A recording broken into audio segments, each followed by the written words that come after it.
Sir তখন আপনি ওখানে এত হাসছিলেন কেন? দেখো ঈশা, ভালোবাসা, বিয়ে, প্রতিশ্রুতি এগুলো তাই বিশ্বাস পাই না।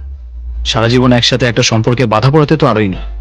মানুষ এই মুহূর্তে যেমন আছে ঠিক তার পরের মুহূর্তে একই রকম থাকবে কিনা তারই কোনো গ্যারেন্টি নেই। তাহলে সে সারা জীবন কাউকে ভালোবাসার গ্যারেন্টি দেয় কি করে?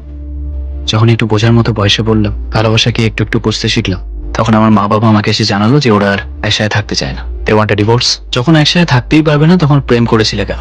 তাই এসব প্রেম টেমে আমি বিশ্বাস করি না। হ্যাঁ, ইউ নো হোয়াট, এই পুরো ব্যাপারটা যতটা খারাপ মনে হচ্ছে ততটা কিন্তু নয়। না, ট্রাস্ট মি, ওরা খুব ভালো আছে। ইনফ্যাক্ট সামনের মাসে আমার বাবা তার 3 নম্বর বিয়ে সারতে চলেছে আর আমাকে স্পেশালি ইনভাইট করেছে। আর মা, লাস্ট মান্থে মায়ের আরেকটা ডিভোর্স হলো। আর এখন একটা লেটেস্ট ট্রেন্ড চলছে না, divorce party and all. My mother is throwing a divorce party. যদি ভালোবাসাটাই শেষ হয়ে যায় তাহলে কাউকে ভালোবাসতে যাবো কেন? তাই আমি কোনোদিন কাউকে ভালোবাসি। তুমি এসব বিশ্বাস করো না? ভালোবাসা, বিয়ে, সারা জীবন একসাথে থাকার প্রতিশ্রুতি। স্যার আমার বাড়ি এসে গেছে, আমার বাড়ি। Thank you sir, bye. Isha, আজকে তুমি আমার ব্যাপারে অনেক কিছু জানলে। আমি কি এটা ধরে নিতে পারি যে we are now friends? Sorry sir, বন্ধুত্ব নয়। কেন? কারণ যে কারণে আপনি কাউকে ভালোবাসতে চান না, একই কারণে আমি কারোর সাথে বন্ধুত্ব করতে চাই না। কারণটা জানতে পারি? তোমার যদি কোনো প্রবলেম থাকে it's fine, I don't mind, but তাও কারণটা জানতে পারি? স্যার বন্ধুত্বের সম্পর্ক একা আসে না, তার সঙ্গে আসে দায়িত্ব, আর দায়িত্বের সঙ্গে আসে দায়বদ্ধতা, সবকিছু ভাগ করে নেওয়ার অঙ্গীকার। আর এই ভালোবাসা, বন্ধুত্ব, অঙ্গীকার এই কোনোটাই আমি আমার জীবনে আসতে দিতে চাই না sir. I can't believe this. তুমিও?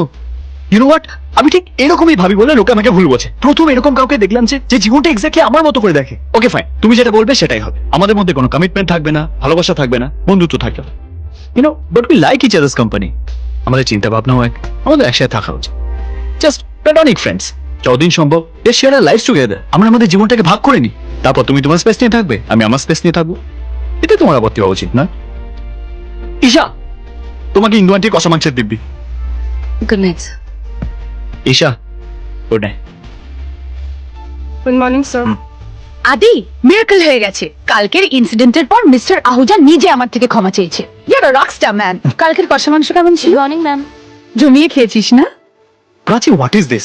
আবার এই কাগের ঠ্যাং বগের ঠ্যাং হাতে লেখা? তুই কতবার এটা এসে লিখেছে। কনফারেন্সে যেন কখন রেখেছিস? I completely agree with you, Mr. Achaudhuri. So anyway, কাজে ফেরা যাক। এবছর আমরা একটা এক্সপ্যানশন প্ল্যান করছি। We are going to start 2 new resorts, একটা মন্দারমণিতে, একটা Kalimpong. Great. And the rest of the plan, Prachi will explain. Sure.